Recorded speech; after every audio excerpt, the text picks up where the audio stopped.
I've never seen it. So Chloe Radcliffe, first-time guest on Never Seen It. Thank you for being here. Yes, you are welcome. Todd, who is here in our third chair, does not know what you have not seen. Great. True.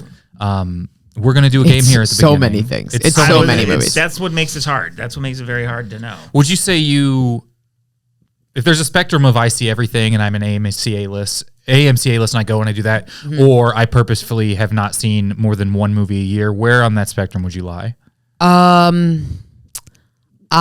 would say I think of watching movies as the same as bowling or karaoke, which is if a lot of people are making me do it, then I'm like, sure, I guess I will. And then every time I do, I have a great time. But never on But your I own. will never choose it ever. Fascinating. That is, had you been the first episode of this show, this would have been a revelation we had throughout all 400 episodes. That is such a good way of putting it. Yeah. Bowling, karaoke. Yeah, you don't seek it. What do you do at night? What's your nighttime routine? Both of you are just stunned. No, it was just such a good analogy. Yeah, Good, I'm really glad. And we are one of the dumber podcasts that will ever exist. Yeah. Yeah. And so that was such a good analogy, and it blew my mind that someone had something worthwhile to say on here, let alone early in the episode. Bow to me. So the Oscars are in like 2 months or whatever. How many of those movies do you think you've seen? God damn. I watched half of Hamnet and I was like, oh, it's too slow for me. Hell yeah. I mean, we celebrate not watching things. That's Yeah. what I get it's all about. because here's the thing. I get all the screeners. Here's what actually.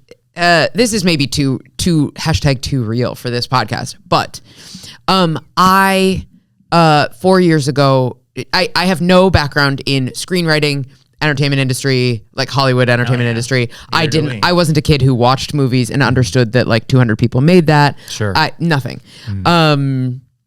I grew up in the Midwest with no connections to the entertainment industry and no dreams of being in it. 4 years ago, I accidentally, like, truly fell ass backwards into selling a movie to a big studio off a verbal pitch that I didn't know. Like, I had never... Didn't even understand the weight of the verbal pitch. Nothing. And then it Zero. happened. Literally, no I think part you might of have it. been the last person to do that. Yeah. Still, to this day. Yes, it kind of seems About like 4 years ago was the end of it. Yeah. Right. Yeah, it seems like actually the end of it may have been like 7 years ago, and then I like snuck one in weirdly. You got someone who put their 2 weeks in at a network, Yeah. and they were like, let's buy some sure, stuff. fuck it. Yeah. And then they let me write it by myself. And I had not read Save the Cat.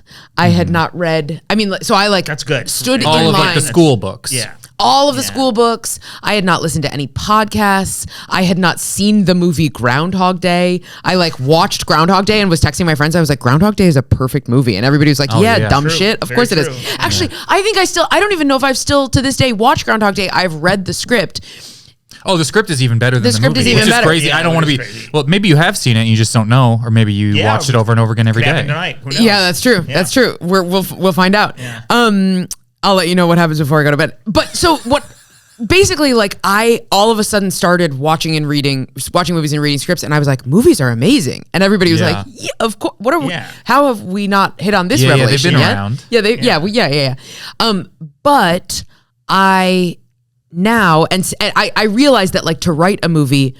I was trying to study movies by watching them, and I like made myself a little worksheet with like Save the Cat on one side and How to Write a Movie in 21 Days on the other side. Like they're like beats throughout, and I would take little notes on my worksheet. And I could never quite it just wasn't gelling. I couldn't rock it. Yeah. And then I read one that I couldn't figure out how to watch it. And all of a sudden I was like, oh, to write a movie, I have to be reading. I have to be ingesting in the same form that I am outputting. I think this is like so this is a little backstory on Todd and I. So we met in college because Todd was directing a movie that he cast me in, but we met through doing an improv group. He was like, leaving on his way out when I was like incoming freshman.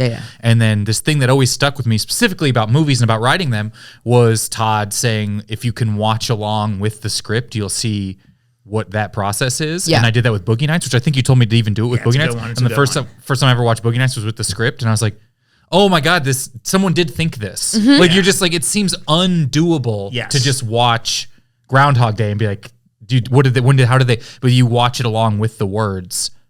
and it is more attainable. Is that the word I guess I'm trying to say? Right? Yeah. Or like you can access it more clearly. Yeah. Absolutely. Yeah. So now I read movies way more than I watch them. Okay. I actually love to read a movie. What's your favorite movie you've ever read? Jurassic Park. It's the best movie. It's the best movie. Great script. That is a great script. Every day I think about getting Letterboxd top forward and just saying Jurassic Park 3 times, and then all of the Lord of the Rings is 1. And those are fun. That's good. Yeah. I got Letterboxd top forward. What'd you say?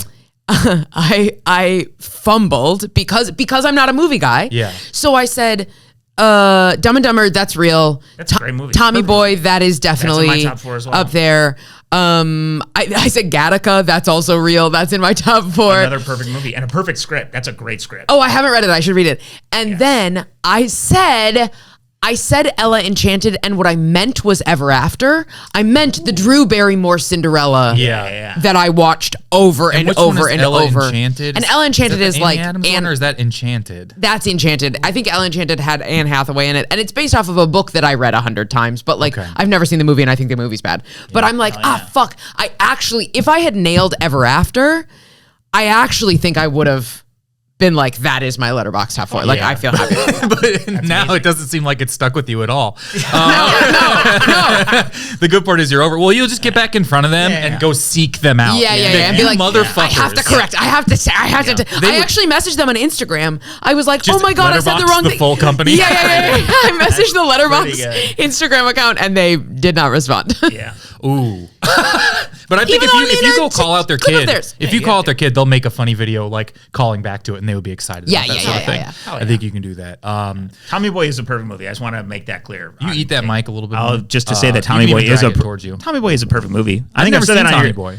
It bothers me that you haven't seen it because it's a perfect movie. But it's an interesting, I don't want to ruin this, and this is not a side tangent for this podcast, but I had a meeting with the production company. What happened to Chris? Oh. Unfortunately, that is like a better story than like this. Like the way they made that movie, I thought that's a perfect movie. And like when writing movies, I'm like, this is like how you plot out a perfect story for a comedy, in specific, a light comedy. And then I found out after meeting with them that movie was like completely unscripted. They wrote that movie while shooting it. It's mind-blowing. Spade and Farley were doing SNL because the studio kept dragging their legs on it. They were supposed to shoot it in the summer. They didn't. And for everyone listening, a studio is a thing that used to make movies. Yes. This is before everything was on the internet. And now it's a TV show that Seth Rogen stars in. Yeah, literally. 16 smaller Netflixes. Yeah.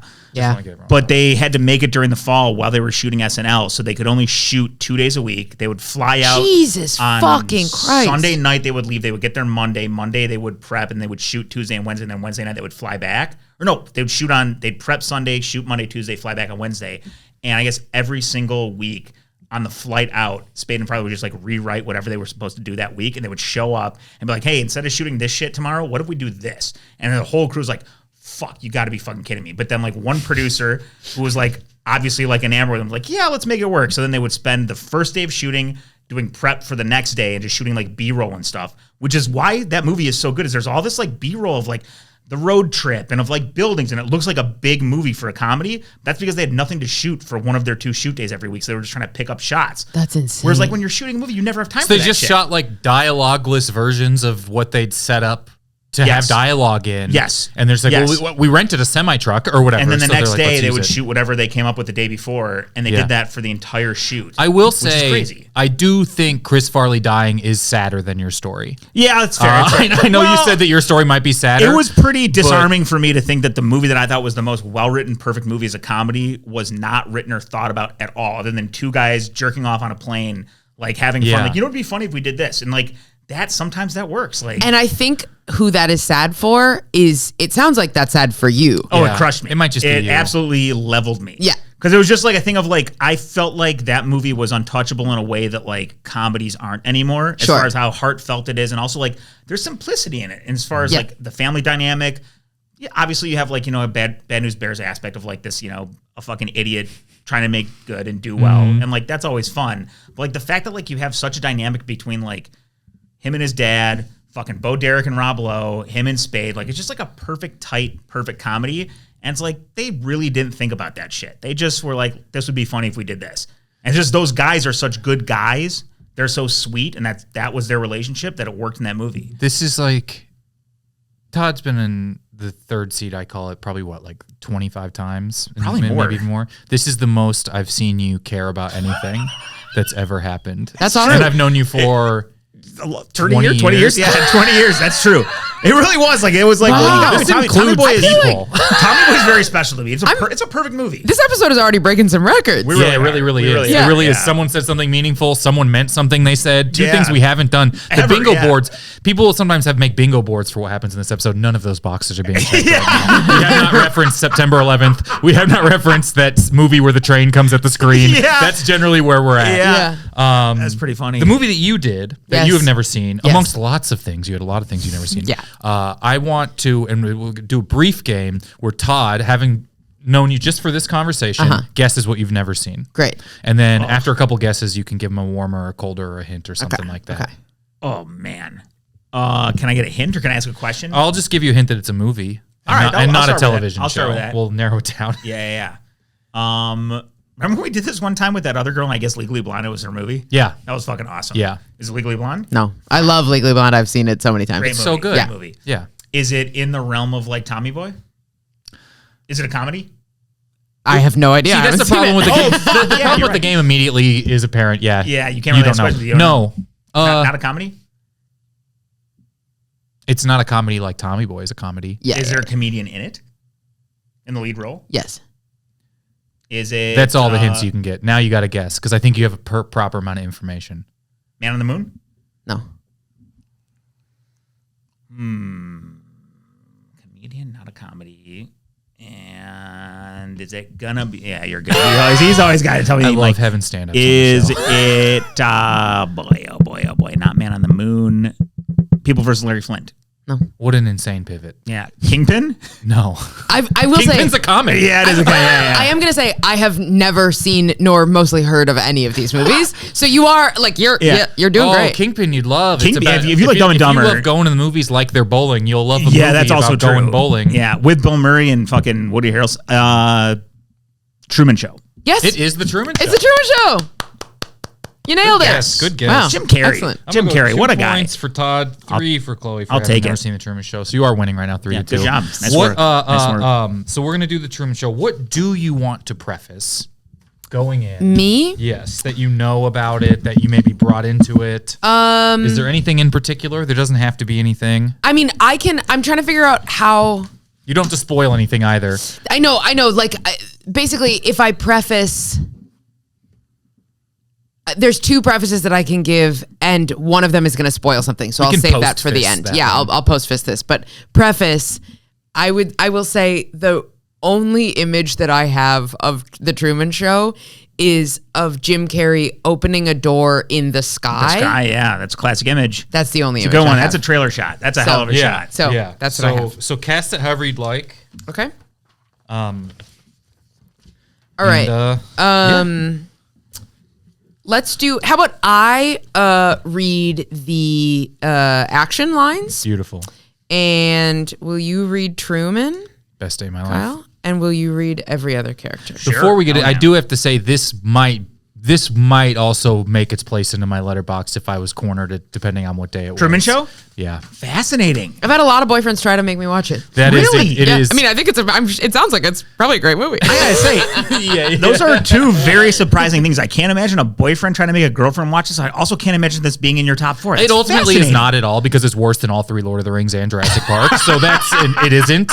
But I see, I do, and we'll talk more about it after the script. I do see this as a boyfriend make a girl Really? watch a movie.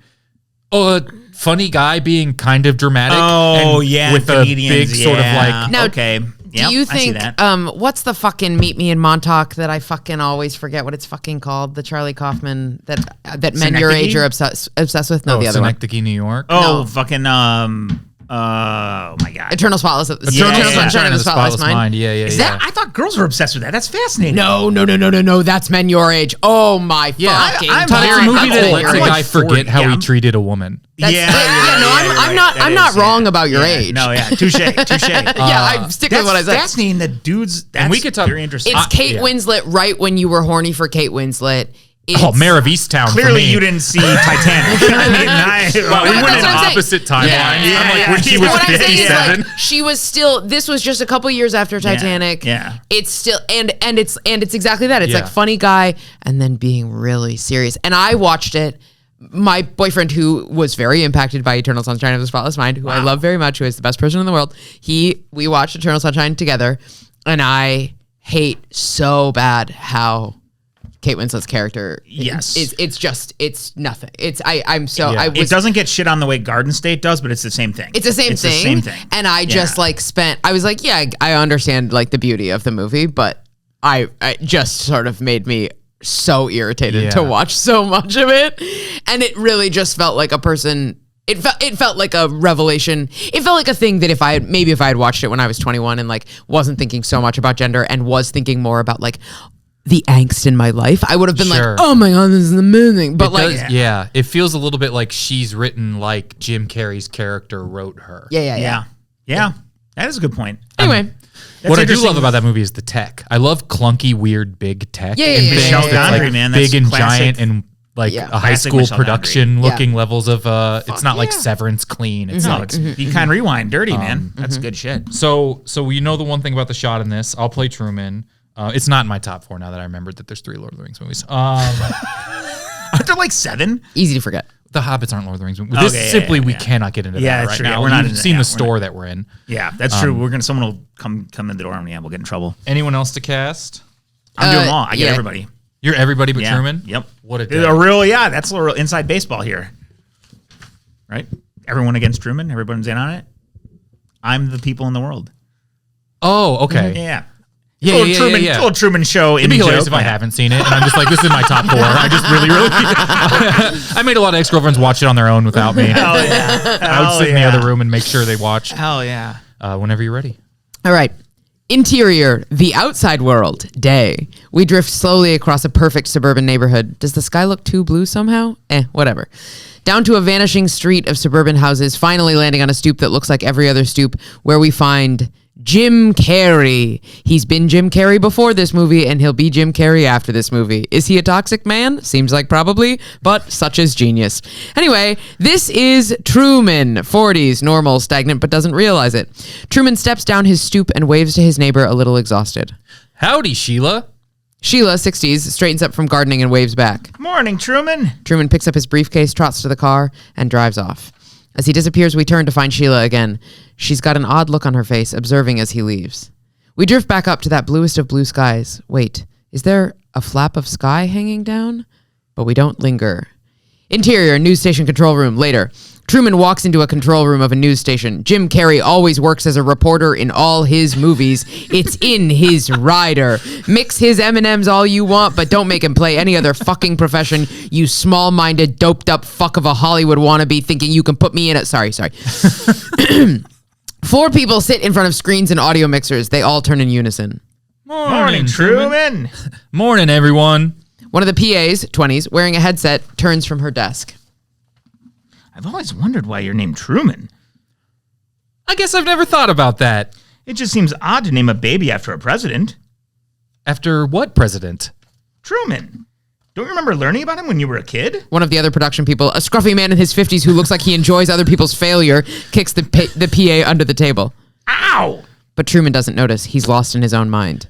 When I was a kid...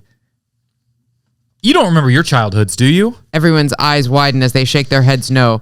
Truman's eyes narrow. The police's every breath you take kicks in over a montage. Truman driving back home as fast as he can. Truman dialing on his landline, but clearly no one answers on the other line. Truman runs to a bookshelf, dragging his fingers along the spines. He can't find what he's looking for. He runs downstairs to his storage room, pushes a few paper grocery bags out of the way to reveal a wall of cardboard boxes and prepares to heave one off the stack. But as he lifts what he thinks is going to be heavy, it's light as air. He stumbles and the box falls out of his arms, empty. He taps the other boxes, hollow. His eyes widen, and he sweeps his arm across the wall of boxes. They all tumble. They're all empty. Remember, The Police's Every Breath You Take, a masterpiece by sex god and transcendental meditator Sting, is playing under all of this. He's back in his car in his driveway trying to start it, but it won't start. He gets out of the car, slams the door, and runs back to work. Exterior news station minutes later.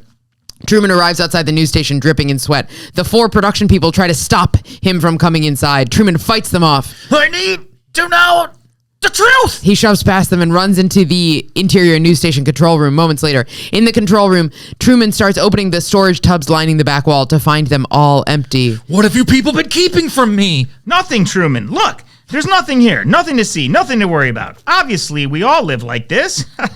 Just too much space for each person, you know? We're all spoiled. Truman shoots daggers at Scruffy Guy and winds up his arm as if he's going to punch Scruffy Guy. Scruffy Guy winces.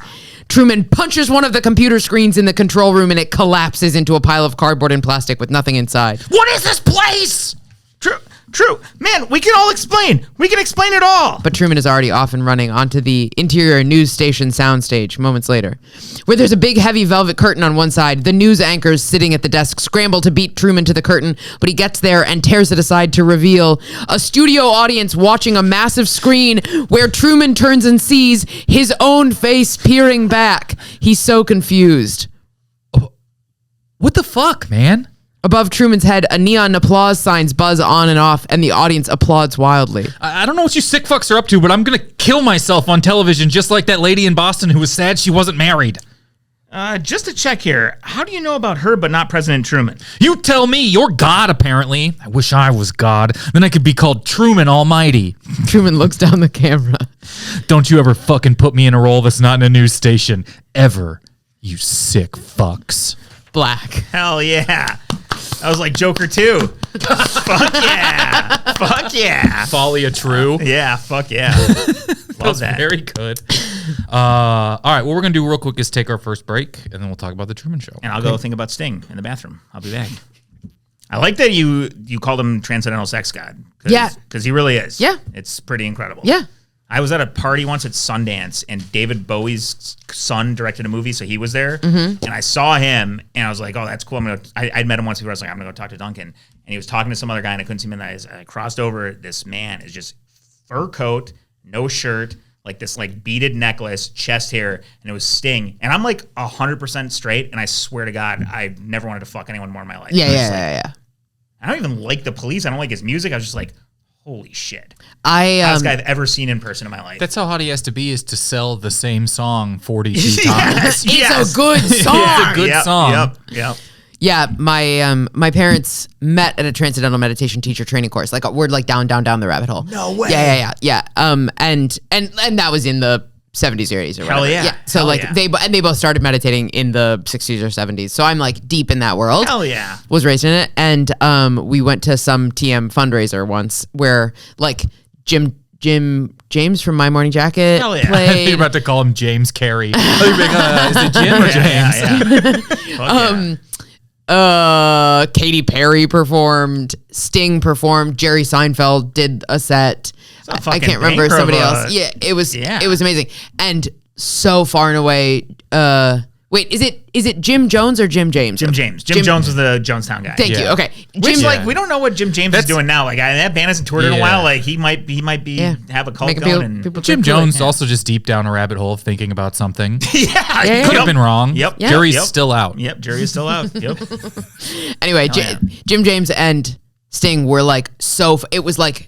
It was such a joke how much better they were. That's awesome. Than everybody else on the lineup. Katy Perry and Seinfeld. That might be a Rick Caruso fundraiser now. Katy Perry and Seinfeld are in one thing.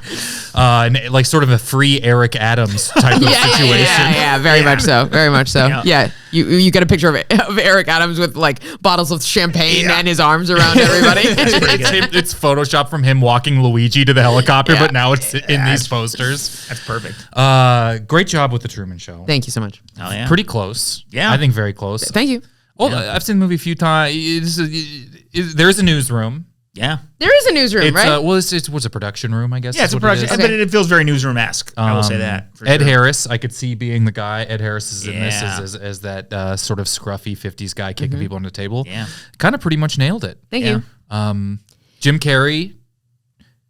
We're always flip-flopping on our energy about the actual human. Yeah, do we like him or not? Yeah. And it just sort of depends on how recently he's painted George Bush. Yep. Sure. Or how recently you've watched Ace Ventura, another perfect movie. Which I've never seen. Never seen. Oh, we should. Guys, let's go. All right. Pause, time out. That is a Perfect movie. Thanks for watching. Never age. If you love Dumb and Dumber, we watch it all the way through right now, just with the audio playing through these microphones. I would do it. Just on its phone. Yes. I watched it how it was meant. 128 TikToks. Yeah, I just scroll. Only way to do it. Scroll for more each time. Also, interesting movie to watch from a screenplay perspective, because it's a very dumb movie, but it is a smarter script than it needs to be for a movie that is just a performance-driven movie. Sure. As a comedy. I feel like that's always, to me, that's the marker of like a good 90s comedy, and a bad one is like, we're just watching for this person or this character, but like if there's actually like a story and a plot, it's like, okay, now we're talking. Like, I think I've probably told this on here before, but when I was one of the years at Just for Laughs in Montreal, the Judd Apatow was given some Lifetime Achievement Award to Jim Carrey or something, which is like, I feel like Jim Carrey's above a Just for Laughs award. Yeah. He accepted it. He did. Canada, right? That's true. And Judd Apatow told some story about like living in Southern California, and they were living together, and Jim Carrey was making Ace Ventura, kind of just on the heels of like Star Search and In Living Color, and sort of just being like a huge stand-up. Yeah. And he's like, it was so hard to get a hold of people then that one day Jim Carrey called him from set, and Judd Apatow was like, I asked, how's it going? And Jim Carrey was like, well, I'm making some choices. So I'm making Ace Ventura, and it's like his performance. He's like, when this is over, I'm either going to be the most famous comedian in the world, or you will never hear from me again. It is a movie about choices. That performance is a lot He's of acting choice. like a Looney Tune, like in a literal sense. But it's very straight-faced about it. Like, it's like it's normal. Like, everyone else is weird for not thinking that's normal, it's perfect. It's absolutely perfect. Yeah. I want to ask you about movies like The Truman Show, which I would call serious comedian sort of turns. Do you avoid these things? Yeah. Can I give the post face? We want the post face. Which was, I recently watched the scene from Bruce Almighty, a movie I have seen and remember absolutely nothing about. But the scene where Jim Carrey as God is making Steve Carell do all the funny faces I like just saw that clip on Twitter. I get like a tiny bit of film Twitter in my algorithm. Like a newscast. That they were like, Steve Carell got cast here because he really nailed the audition, and here's the scene where he did it, whatever. And so that is really what has been in my head. Yeah. Oh yeah, hell yeah. Which is why you get the Bruce Almighty and he did Truman so Show good there. crossover. They did the whole spin-off with Steve Carell of another Almighty movie. Oh yeah, they did. Yes, yes. It felt weird to spin off based off of the last name of a character, Yes. or whatever. Or I guess that wasn't, but it's like the last name moves on. Yeah. Anyway, he is good in that. do I tend to? Yeah, this is like I consider this a genre of movie. Totally. It definitely is. I don't watch enough movies to know if I gravitate. If you say some of them, I'll be like, yeah, I like that. I don't like that. But I will say that is exactly the thing that I want to be in and make. Yes. Yeah. And so generally I would say like, and I competed in speech and debate for 10 years and it like was my whole life for so long. Yeah. Lincoln Douglas? No, I was on the speech forensics side. Yeah, I was on forensics only, which is like, it's all individual events. Oh yeah. And I got in through the acting categories that are basically like monologue contests. Yeah. And then I like, what are you, bled. HIDI, both you? You I someone who did DI. started in HI and then moved to DI. That's what I would have guessed. And That's then in exactly what I would have college, guessed. hell yeah. in college I competed and Missouri is such an incredible state for high school speech. Where I went to Blue Springs High School is where I went, and they like always had this big sort of and it became a lot bigger once I left. I'm 37. And so they were waiting for you to get class, out of there. They were like, we can try it this now. But like I went to nationals my senior, and then after that was like a huge deal at that. And then after that, it's like Blue Springs had people like, I don't know what happened. That's awesome. I was like holding back the entire school. Yeah. Well, thank God you left. Yes. Thank God for that. Thank Evan I left. Yeah. Did you didn't compete at college? No. Yeah. I went on to compete at college, and I competed in every category except. How does it work? I mean, this is this is like.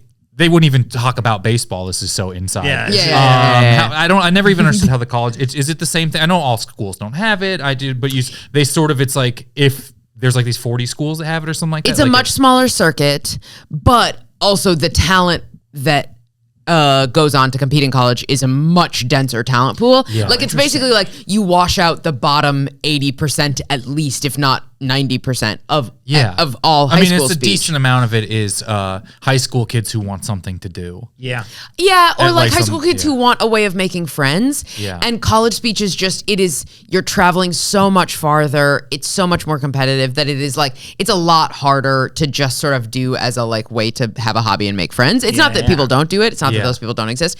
But, and also like, if you're bad, you're up against such an insane level of talent. Like the people who are good in college speech are it's mind bending, and so I think it just feels a lot worse to be bad at it. That tracks.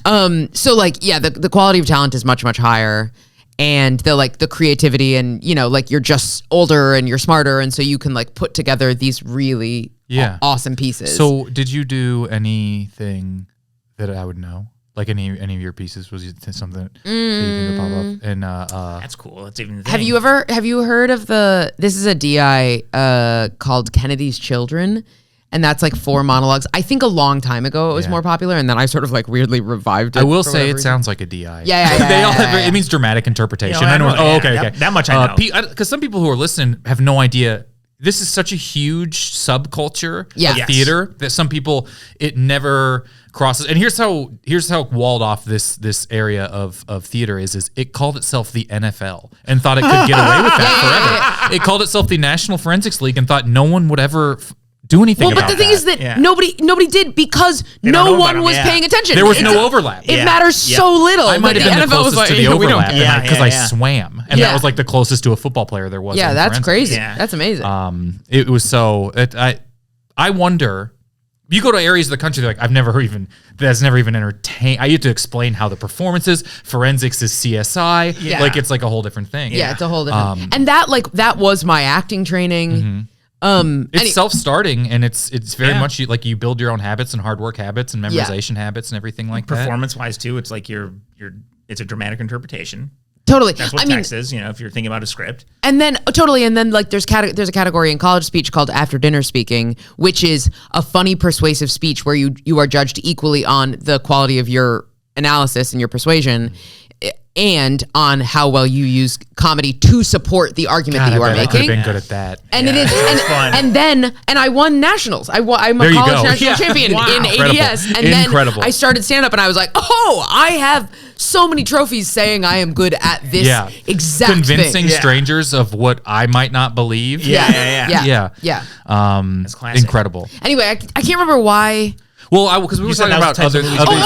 Wait, I have this. Okay, so my favorite categories. This is very short. My favorite type of speech to perform. My favorite type of monologue to perform, whether it was DI or whatever, prose, whatever, was a speech. And these are 10-minute monologues. Yeah. A piece that starts really funny and ends really sad. Like by the end, I am in full tears, but I am like really hitting big punchlines early.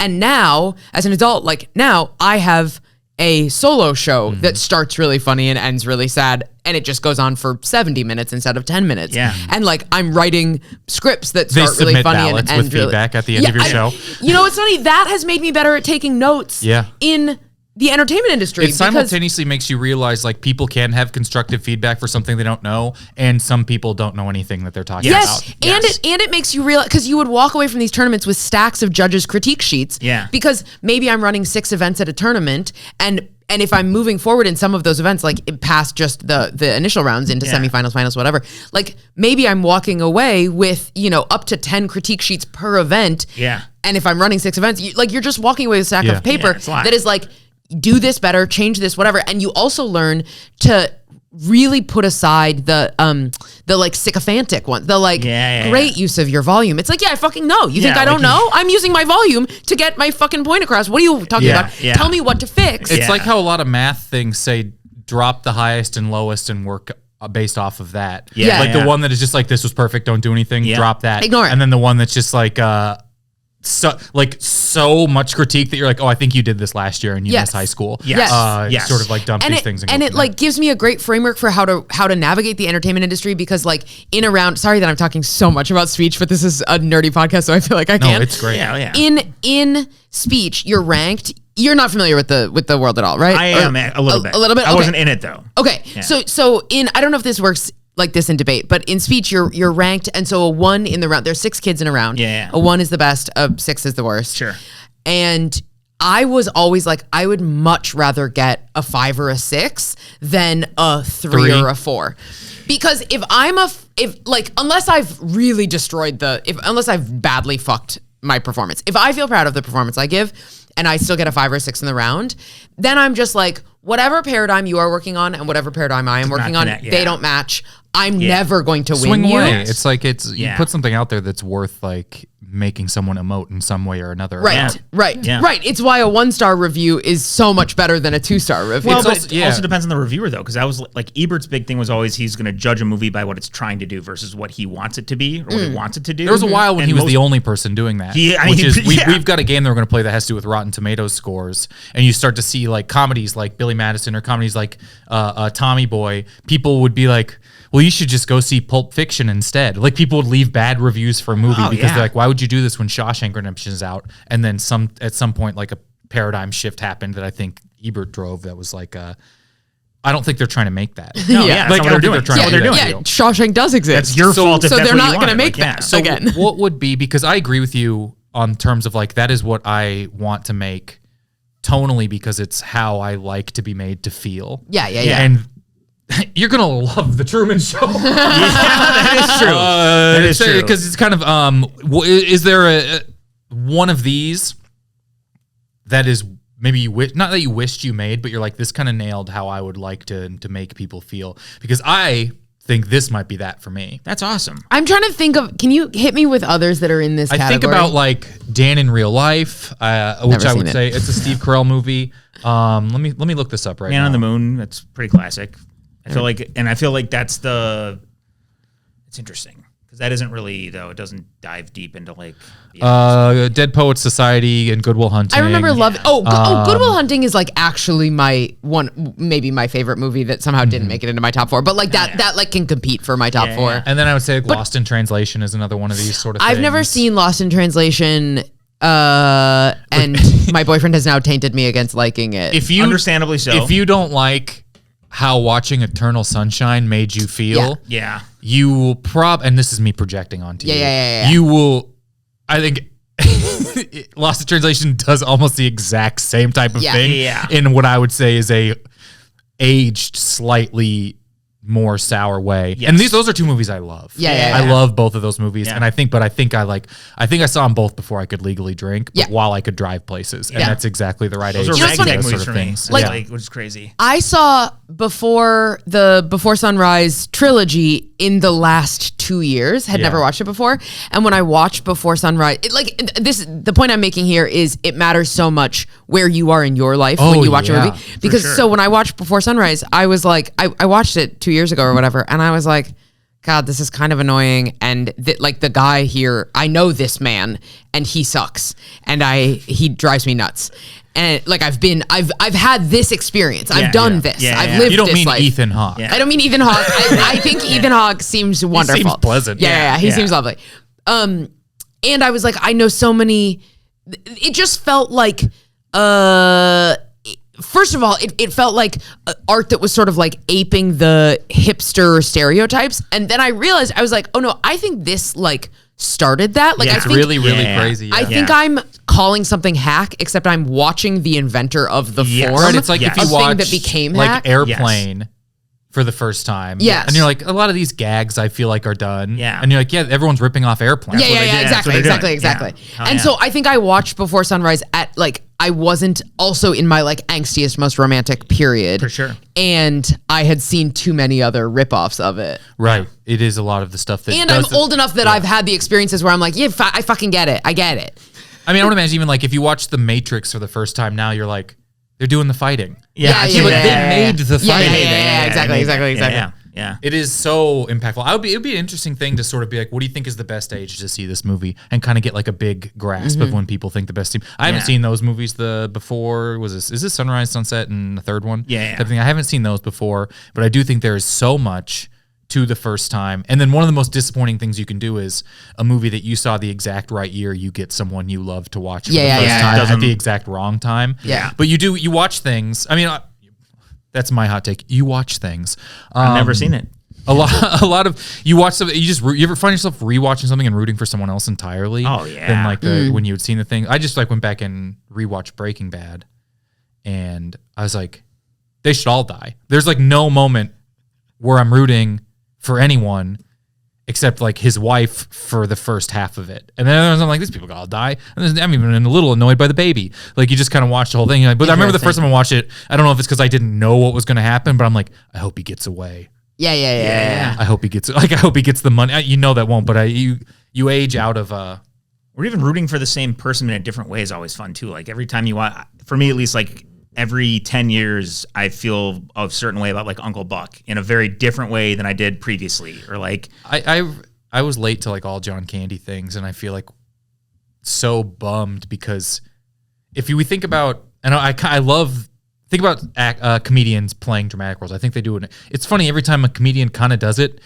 everyone goes crazy, and I'm like, yeah, because comedy's harder. Yeah, it's much harder. And then I really think John Candy could have had that some sort of like latest Robin Williams era type of like absolutely, because Robin Williams in Good Will Hunting is the best anything has ever been. Yeah. And I think that I saw all John Candy stuff late except like Planes, Trains, and Automobiles, and I was like, oh, he's sad. Yeah, perfect sad clown. He's so one sad. Of the best. And the heart there, you see it in his face. It's interesting though. You were saying earlier about how those are kind of movies you want to make and be in, but also write, because I feel like the segue from being a comedian, and obviously I don't do comedy, so I don't know that world as well, but I always feel like as a screenwriter and someone who watches a lot of movies, I feel like for a comedian, what you're doing is you're getting an audience to relate to you, right? You're going up, you're talking about you and getting them to relate to you and feel a certain way about something. Whereas like as a screenwriter, you're doing the opposite. You're trying to relate to them. You're taking a personal experience and trying to relate it to the audience. And so I feel like that's the reason why you don't have a lot of like writers that make that transition. Whereas like actors, it's easier to do because it's a performance. You know what you're doing, right? You're interpreting whether it's something you wrote and came up with or somebody else did, you still related to it. But I feel like as a writer, it's like almost like an inverse reaction. So it's interesting. And you're saying writers don't transition from I feel like comedians don't transition as well into writing. I feel like every comedian that we all know has written a script and probably sold it, but it doesn't usually turn out into good or a movie that gets made or the movies that we're just talking about right now. Like a Truman Show or a Good Will Hunting or even an Uncle Buck or whatever. And because I think it's a lot harder to go backwards. I think performance-wise, like you said, comedy's way harder than acting is, but I think writing is a lot harder.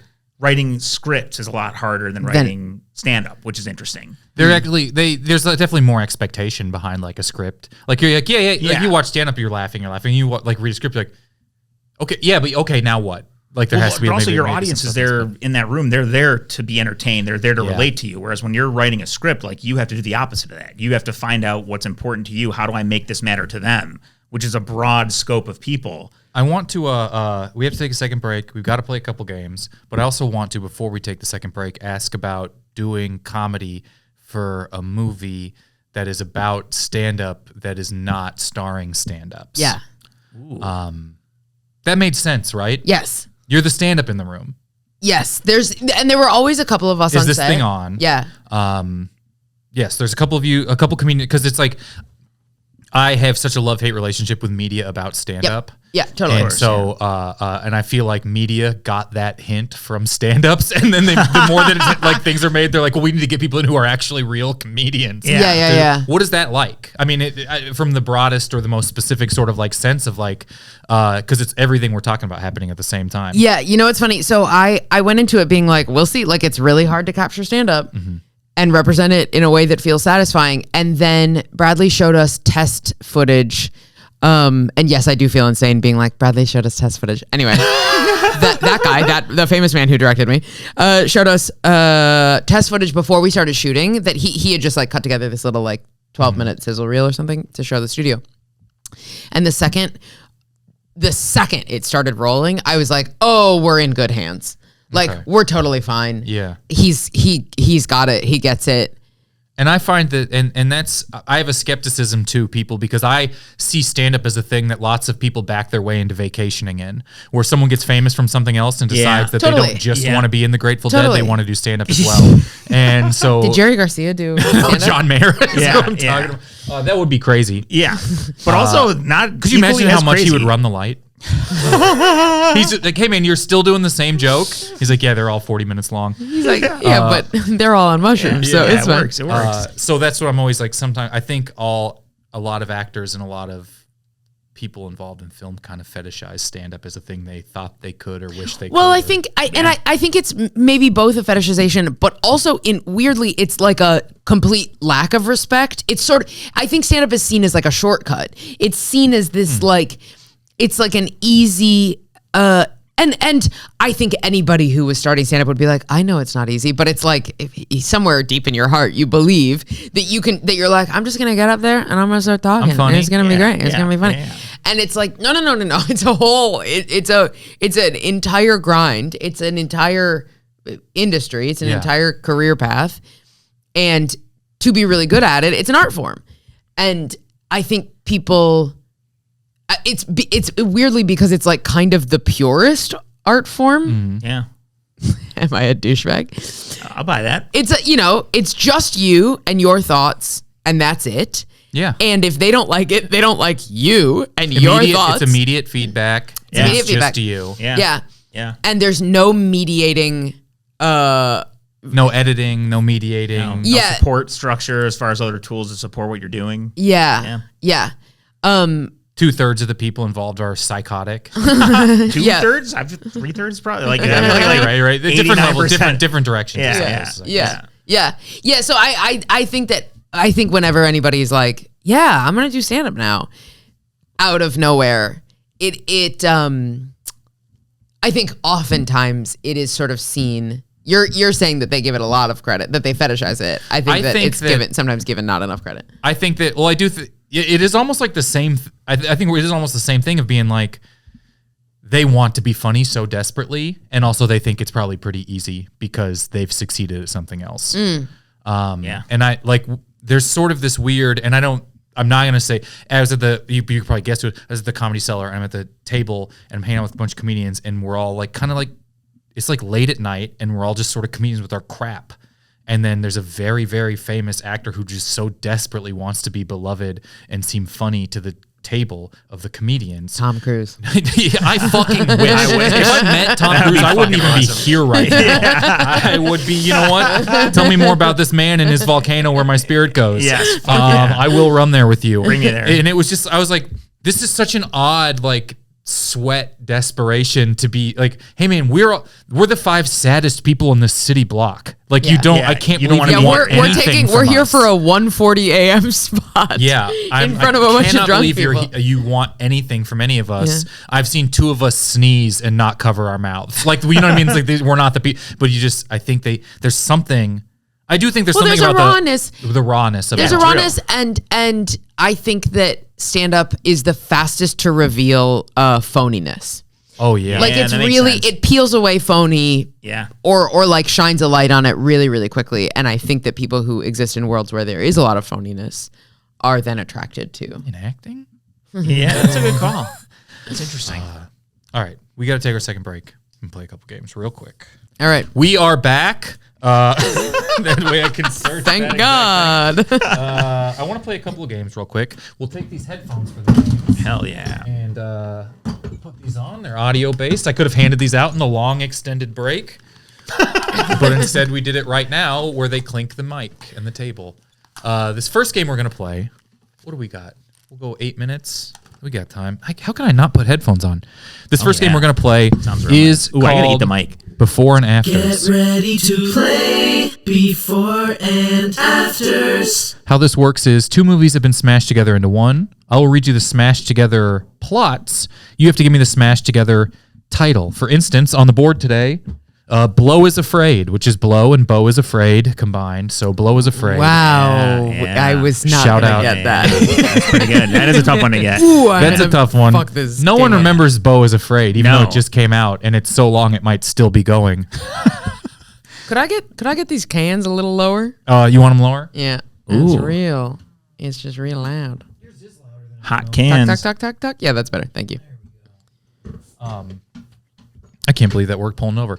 All right, so you can work together to come up with these. I'll read you the smash together plots. All right. You come up with the smash together titles. Oh, yeah. I have to give a shout out to the people who submitted titles today to the podcast. Eternal, who was on the board for Below is Afraid. Yeah. Dan and Bogdoot and Bubs, some folks on the Discord. Shout them out. Bogdoot, Thank Dan you and very Bubs. much. Hell yeah. I know. Dan, This sounds like Eternal, Bogdoot, and Bubs. It sounds like is- everyone in the Goonies. I was gonna say this is Guardians of the Galaxy Yeah, it 6. is. Yeah. They're like new pals. Yeah. yeah. With your friend Bradley. Well, he's not in Guardians of the Galaxy 6. Dan, No. Eternal, And Bogdoot, Bubs. and Yeah, y'all are Bubs. He's in. so good at that voice. If Yeah. it's so that's Yeah. like my favorite Marvel character. Anyways, I'm about to get mad at Disney and sell a fucking rocket raccoon when I went to Disneyland.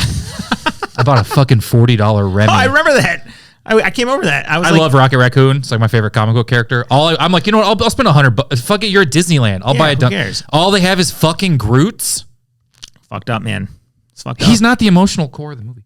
No. All right, number one. This you get to have been holding that in about a tree. What? All right, here we go. Number one. A group of 3 women who are elite private investigators armed with high-tech tools decide to get out of the spy world and into baseball, where they work to help the Anaheim Angels win the pennant. Charlie's Angels in the Outfield. Holy shit. That was a pretty easy one. That might be the easiest one I've had on the podcast. Wow. Also, I a was very like, clever one and a brilliant one. Charlie's. A Tony Danza classic. Is it always? It's always gonna have some like quippy. It's not just gonna be like the Lion and the Beast. Yeah, it'll be like some that little sort of like jokey. Wolf of Wall-E Street would be Great, one, great, or great. stuff like that. What do we have? The Truman Show girls, that could be Ooh, one from okay. this one. I would Yeah. love to hear Okay. that. Or the Smash True Air Man Plot. on the Moon show. Yeah. That's all Jim Carrey. Okay, Oh, yeah. let's hear it. None of them are as good as any of the examples. I should preface it with that. They're all worse and more difficult. Otherwise, we would have done them on episode 2. Yeah. But we're on number, I believe it's like number 3,300 for before and afters. 6 guests are invited to a strange mansion for dinner, but must identify. I wrote this and I couldn't read it properly. 6 guests invited to a strange mansion for dinner must identify the murderer of their host, a young poet in Paris who fell for the star performer in a cabaret. Oh, these got hard really quick, The actually. Yeah, they did. menu. No. I thought it was a Knives Out thing. Oh. Or a Clue thing or a Gosford Park thing. Clue, but what's the other one? A cabaret thing is is that not what's like a play? It was a young poet in Paris who fell for the star performer in a cabaret. Boy. Wait. Moulin Rouge? The menu Moulin Rouge? Moulin Rouge? Moulin Rouge Okay. is Moulin correct. Rouge. Moulin Rouge Which is sounds correct. French. That sounds like that would work. That's it, yeah. Yeah. Is the menu good? It was fun. Yeah, that's all right. You sort of were like, I get it. Everyone I've ever asked about it has literally done that. That's fair, Like yeah. the exact same time. Yeah, I get Yeah. it. Next one, a sheep herding swine must now travel across the ocean to demonstrate his talents, and he gets caught up in rising organized crime and drug trade in Rio de Janeiro. City of God. Is that the second one? Oh, Babe Pig in the City of God. Babe Pig in the City of God. Babe It City is. of- nicely done. Babe Sig in the Pity of Pod. That It was a is. clever one. Who put that together? Bogdan? I think that was me. Hell yeah. Hell Sorry, yeah. Bubs. I'm like sorry, sweating. Bubs. Yeah, that was a good one. A young librarian recruits an experienced ruffian to help her seek an ancient Egyptian book that will help her as she tries to impress her intimidating soon-to-be father-in-law. What? I'm Father gonna- the Bride, maybe? I'm going to punch this one up a little bit. A young librarian recruits an experienced ruffian to help her seek an ancient Egyptian book that will help her as she tries to impress her intimidating ex-CIA soon-to-be father-in-law. Is that a meet the parents or meet the fuckers, right? That's a meet the parents thing. But what's the first thing? What Wait. is a young librarian? Is that Recruits an a experienced ruffian to help her who's it- seek an ancient Egyptian book. The Mummy. but that's not it's not a librarian. Is he a librarian in I that? have no idea. He's not. I ain't seen it. It's an Indiana Jones type thing. I feel like the Mummy and the Parent. What? Mummy. Meet the Parents. Meet the Parents is correct. Man. Meet the Parents. Well That's- done. That's 3 for Chloe, 2 for Meet the Todd Parents. there. That sounds like a That's how Tennessee Williams would say meet the parents. yeah, like, it's like a learn Meet the English parents. like sentence, like a yeah, breaking down syllables. 2 more. A shy, bullied teen develops telekinetic abilities and at her prom pranks a successful sports agent who is going through a moral awakening. Carrie Maguire. Hell Wow. yeah. Hell yeah. Wow. Did Love that me one some Jerry scratch an Maguire. itch in your head? That was It did. very fast. Last one. Due to an internal conflict, a time-traveling cyborg assassin. Due to an international conflict, a time-traveling cyborg assassin disguised as a human gets stuck indefinitely at JFK Airport. The Terminator role. The Terminator role is correct. Nicely done, yeah. Hell yeah. I'm going to isolate just that sound to promote the episode. Hell yeah. Were you getting that one? I was, but you said it better than I was. Thank you. Thank you for letting me have that. Hell yeah. I needed it. Our final game we're going to play here on the podcast. This game is called Guess What Movie Kyle's Dad is Describing, having only watched the trailer and never having heard of the movie, the game. Okay. Oh, wow. Guess what movie trailer Kyle's dad is describing, having only watched the trailer and never having heard of the movie game. How this game works is my dad, who's not been to a movie theater since Space Jam 1, watches a movie trailer, describes what's happening in that trailer. You have to guess what movie it's a trailer for. Awesome. Give me a number 1 through 5, Chloe. 4. All right. This can be any movie ever. Here we go. Okay. He's walking up a lot of stairs. They echo. The military guy says he's heard nice things about him. Music comes in while the girl looks sarcastic. That's a big scarf. He's eating eggs. Riding the train now. He seems tired. She's calling him an asshole at the cafe. A lot of shots of driving or riding a train. He's carrying the cat on the train. Everyone seems to be saying mean stuff to him. Now the cat is loose on the train. He's carrying his guitar through the snow. Quick shots of music stuff. Snow. And now it's his turn to play. This guy has an awfully high turtleneck. I love your dad. Yeah, that was a hard one for a minute there. Yeah. And I still could be wrong, but I think I got Do you it. think you got it? Is it Inside Llewyn Davis? It is Inside Llewyn That, Davis. I tell you, it Inside took Llewyn the Davis. cat and the scarf before I was like, oh, I remember that part in the trailer. That's 3 points for Todd. Do you want to do one more of those? Got time for Hell one more? yeah. Sure. We have to. I want you to know I've never heard of that movie. What? Oh, then it'd probably be pretty hard for you to guess based on Yeah. the trailer. Yeah. Wait, that's kind of Oscar incredible. Isaac, Coen Brothers, yeah. folk music in the West Village, kind of Awesome. Like a zany Bob Dylan type thing. feel a little bit like this. Yeah. It's kind of in the same. Adam sort of- Driver chewing up the scenery in his little, He's his so one little big. thing. Yeah. Justin Timberlake's in it. It's good music, good soundtrack. Yeah. All right, final one. Give me 1 through 4. 3. All right.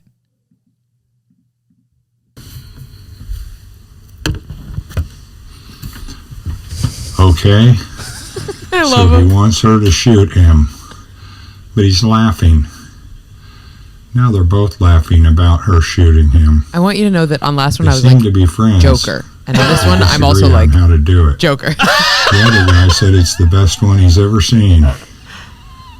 How did he end up in jail? Wait, so it's real? A lot of shots of them both on stages. Everyone is shocked. Sometimes everything is sort of yellow, sometimes blue. The water is spilling out and she might be dead. Electricity shooting everywhere. She knows what he really is. He said secrets are his life. A lot of shots of red curtains dropping. Joker. It feels like like the a- theory that any of these could sound like the Yeah. trailer for Joker. It's true. Wait, was that Hugh Jackman movie where he's the great entertainer? The Greatest Showman The Greatest Showman? Is that it? is not the Greatest But is there Showman. electricity in it? No. Oh, Prestige. It is the Prestige. Wow, yes, did I just yes, in the fucking water. nail it? Crushed It's it. the Prestige. Hugh Jackman, we got there together. Wow. Yeah, that was nice job. And the shooting too is like that's a huge part of the movie. What a pull. Great movie. What a pull. Let's tally up the points for today. It is currently tied 13-13. There is an 85-point bump for writing a script. So in Thank second you. place with Nice 13 points, Todd Sklar. Congratulations. I'll take it. Another second place for me. With 98 points, Chloe Radcliffe, yeah. the winner Hell of the yeah. podcast today. Hell yeah. Congratulations. Please tell everyone where to find you and anything you'd like for them to check out. I am at Chloe Badcliffe on all platforms. I just shot an hour-long special. I've shot my first hour Congratulations. a few Hell weeks yeah. ago, so that will be coming out. Who knows? Probably on my YouTube. Follow online. Hell You'll yeah. see where the so stuff and the follow things are. online. Hell yeah. Yeah, I'm on the road. When is this coming out? Few weeks, Great. maybe a month. Great. Yeah, I'm on the road. I'm in Fort Collins and Fargo and Vermont and who knows where I'll be. I know we got Fort Collins people. I got They came Fargo. out when I was at the Comedy Fort. Come out. I Yeah. got That's Fargo the best barbecue place. rec for you when you're there. Great. Yeah. Great. Amazing. Todd, congratulations, second place. I love it. I Tied love it. for one of your better finishes. I got to say also, just for the record, I want to say I love The Prestige. I know I've spent an eternity on this podcast shitting on Christopher Nolan. That's a great movie. Prestige is phenomenal. Great. Yeah. Is that what you want to promote? Is I Christopher do. Nolan's movie, I The want to Prestige? promote that I don't hate all Christopher Nolan movies. I like The Prestige. I love The Prestige. And that your hatred of his other movies, which I'm presuming here, Yes, you presumed correct. is fair, is Yes, rational. it That- is. Yeah, that It you're is. willing to accept Yeah. greatness when it is in front of you. Inception is a fun movie too. Okay. I think. What do you Depends. hate? Which ones do you hate? Uh, You hate all Memento? the other ones? No, I like Memento. I haven't watched it since high school. You list them all. He likes I don't them watch all. it since high It school. sounds like he likes No, Christopher Nolan. I feel like it's Yeah. everything You post. hate the Dark Knight. No, those are great too. You don't, feel like it's you don't really- like Oppenheimer? I've got some problems. I got some notes for Oppenheimer. Yeah. Sure. The, Okay. the person or the Hated, movie? well, both. I hated the movie more than I hate the guy. Yeah, no, I didn't like Oppenheimer. I didn't like Dunkirk. I didn't like. You did. Todd rewrote Dunkirk on here, so you did eventually watch it. That's what was fun. the one that I did backwards? Memento. No, those you would Yeah, think, that would right? make too much Because most sense. guys only make one movie that goes backwards, but not Christopher Nolan. I don't remember. No, what was the one with Denzel Washington's kid in Oh, it? Tenet? Oh. Tenet. Totally backwards. I don't like that one at all. Not a good We're movie. talking about Christopher Nolan too much at the end of the podcast. We always do. We always do. Thank you so much for being always here. do. I hope everyone has a wonderful day. Hell yeah. 9/11. There we go. Someone just got a bingo. Someone just got a bingo. That's awesome. Wait, what year?